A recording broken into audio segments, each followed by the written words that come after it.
ஜெய் ஸ்ரீராம்.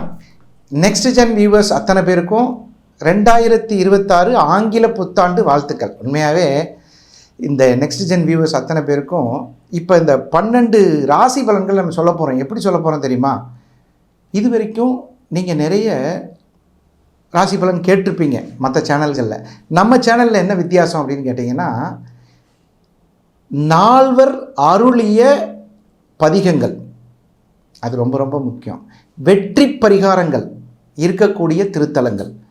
இது நம்ம புதுசாக இப்போ நெக்ஸ்ட் ஜென் வியூவர்ஸ்க்காக இப்போ ஸ்டார்ட் பண்ணியிருக்கோம். எப்படின்னு கேட்டிங்கன்னா, ஒரு சித்தர்கள், மகான்கள், வேத புருஷர்கள் வந்து சென்ற ஆலயங்களுக்கு எப்பயுமே பவர் ஜாஸ்தி.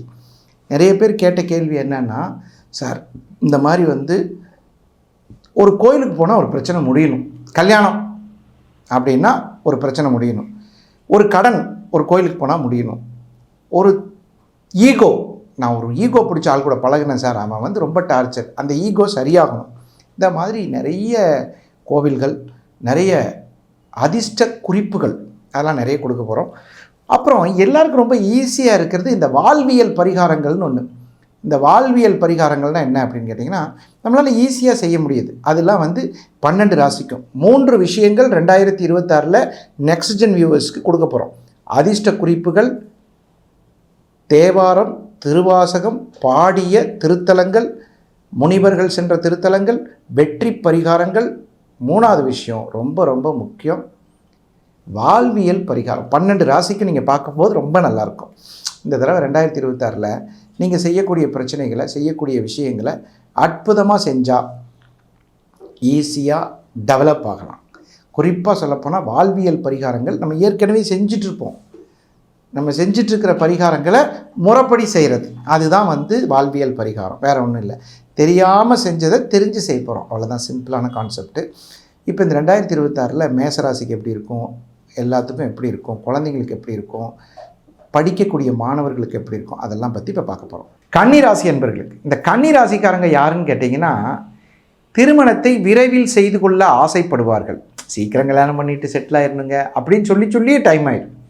ஒரு மனிதனின் வாழ்க்கையில் கன்னிராசியில் பிறந்தவர்கள் ஒரு காணி இடமாவது வேணுங்க, இடம் இல்லாமல் எப்படிங்க பிழைக்கிறது, நிலம் வாங்கணுங்கிற ஆசை 2026 இருக்கும். ஒரு இடத்த வாங்கி போடுவாங்க, எங்கேயோ ஒரு பக்கம் நம்ம பிள்ளை குட்டிக்கு நல்லா பொழைச்சிக்கிட்டுன்னு சொல்கிறவங்க நிறைய பேர் இருக்காங்க. திருக்கண்டியூர் திருத்தலத்தை மறக்காதீர்கள். திருக்கண்டியூர்னால் என்ன? பிரம்மா 5 தலை, அதை சிவபெருமான் ஒரு தலையை வெட்டி விட்டார். அந்த இடம் தான் திருக்கண்டியூர். அங்கே ஒரு பெருமாள் இருக்கார். என்ன பெருமாள் தெரியுமா? ஹரசாப விமோச்சன பெருமாள்னு பேர். என்ன அர்த்தம்? எங்கேயாவது ஒரு சிவன் கோயிலில் தெரிஞ்சோ தெரியாமலோ யாரையோ மெதிச்சுட்டு சிவசிவான்னு சொல்லாமல் இருந்திருப்போம். அந்த சாப விமோச்சனம் பெறக்கூடிய ஒரு அற்புதமான தலம் திருக்கண்டியூர். இந்த கன்னிராசிக்கு வாழ்வியல் பரிகாரம் என்ன தெரியுமா?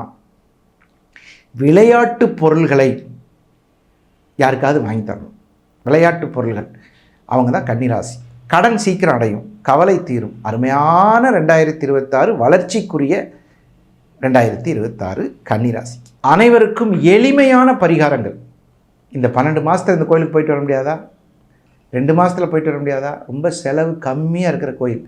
அதிகபட்சம் இந்த கோயிலில் போய் ஒரு அர்ச்சனை முடிஞ்சால் ஒரு தேங்காய் பழம் வச்சு சாமி கும்பிட்டு வாங்க. நிஜமாக உங்கள் வாழ்க்கையில் நல்ல முன்னேற்றம் வரும். இதுவரை 3 பரிகாரங்களும் கிடைக்கக்கூடிய ஒரு திருக்கோயிலுக்கு நீங்கள் போகலை. வாழ்வியல் பரிகாரம், கோவில் திருத்தலம், இயற்கையான வழிமுறையில் ஏற்படக்கூடிய விமோச்சனங்கள், இதெல்லாம் கிடச்சிருக்கு. கண்டிப்பாக இந்த 2026 நெக்ஸ்ட் ஜென் வியூவர்ஸ் அத்தனை பேருக்கும் மகிழ்ச்சியான சம்பவங்கள் வருவதற்கு வாழ்த்துவது உங்கள் நல்ல நேரம் நாகராஜ். யாராக இருந்தாலும் தாராளமாக